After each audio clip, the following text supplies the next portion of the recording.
What's up guys, it's Ryan here, and today we are going to be doing a little bit of farming. Approximately a month ago, I looked into how profitable herb runs would be, and I just kind of wanted to try them out, see how good they would be, and I also wanted to see if they'd be a feasible way to very easily, effectively, without that many requirements, get a bond every 2 weeks. Because I know a lot of you guys, what you do for membership is you need to try and make that 12.3 mil every 2 weeks to keep your membership active. And the thing I see a lot is people struggling to PVM to make that money, and then they feel like all of the profit they're making PVMing, or a lot of it in that 2 week period, is just going straight back into the bond, and they're not making very much progress because of it. So I thought this is a really good sort of separate way to go and try and make that money, and the results were really cool. So what I ended up doing is I did herb runs for 30 days. I didn't do that many. I did between 1 and maybe 3 per day. So yeah, I was not doing a ton of them, and a herb run took me exactly, or a little bit under, 6 minutes each. What you're watching right now is a herb run that I'm doing in the background. It's probably not perfect. I mean, I don't have like the mobile perk or anything like that, but this is what my average herb run looked like. So in terms of boosts, I have 2 things that are actually boosting my herb output. First off, I do have a Green Fingers aura. It's not the legendary Green Fingers aura, but it is one of the better Green Fingers auras, and what I did is I actually bought this partway through the month once I realized how profitable it could be. The other boost I was using is the Juju Farming Potion, and that's actually how I was timing my herb run. So what I would do is at the Bloodweeds in the wilderness, I would drink that Farming Potion, and I would do the entire herb run before the potion expired, which meant I did the whole herb run in less than 6 minutes. Now the result of using both these boosts together is you can get an absolute ton of herbs from a single herb patch. The most I've done is over 20 from a single herb patch, and they're definitely worth getting into, especially if you're going to be doing this frequently. Now, the other reason I wanted to try farm runs is a lot of people say that there are no good ways to make money other than combat and like really hardcore PVMing and stuff like that, and I just wanted to explore that. So what I've also done at the end of this video when we look at all the numbers is I've also equated them to a GP rate per hour. Now, obviously you can't do this consistently for an hour, but what you can do is look at how efficient it is as a way to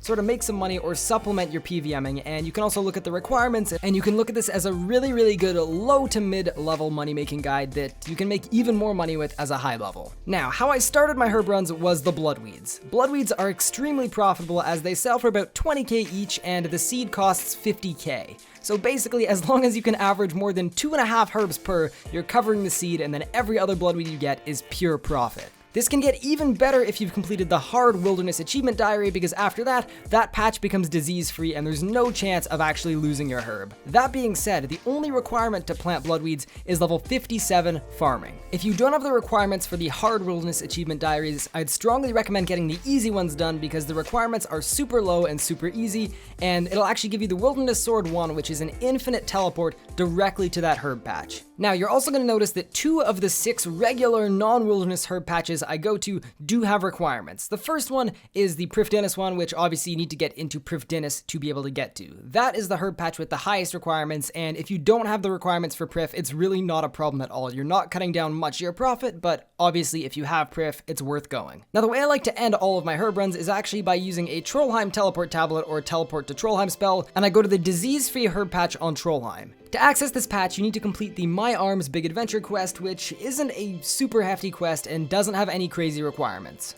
Now, I'm going to quickly touch on some of the other useful items I have. I've got an Explorer's Ring. This lets you teleport to the Falador Cabbage patch, which is right next to the herb patch. I also have an Ectophile. If you don't have it, you can use the Canifis Lodestone, but an Ectophile makes getting that herb patch quite a bit quicker. And then the last item I have that's kind of helpful is the Farming Skill Cape, although it's not required at all. What the Farming Cape does is it gives you a very low chance of harvesting all of the herbs at once in a banknote form, so it just saves a tiny bit of time, so if you have it, you may as well bring it.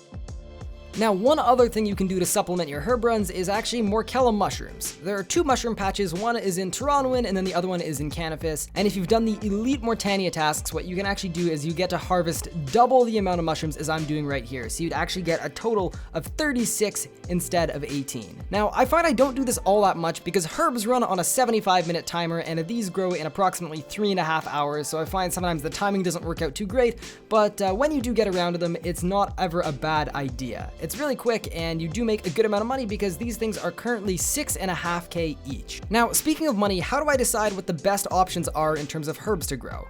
you can see I've got some toad flaxes, and then after that I've been growing quorums, and the reason for this is a really handy calculator on the RuneScape wiki that I have linked down in the description below. What you can do is you can click on it, it'll take you right there, and it will just show you can quickly sort and you can find out how much money you're gonna make per patch, per herb, per seed, and you can really quickly figure out what the best profit is.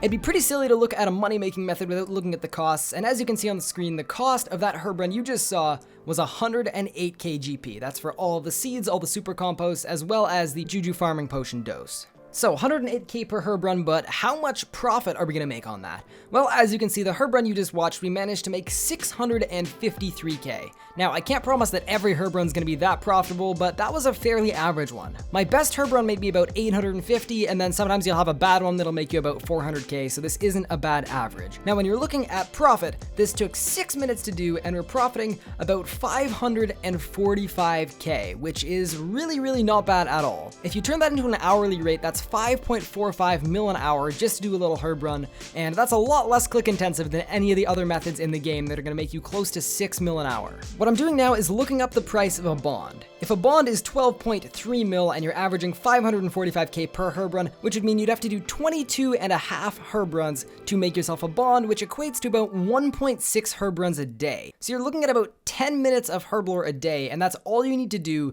to keep your bond and keep your membership consistently for as long as you want.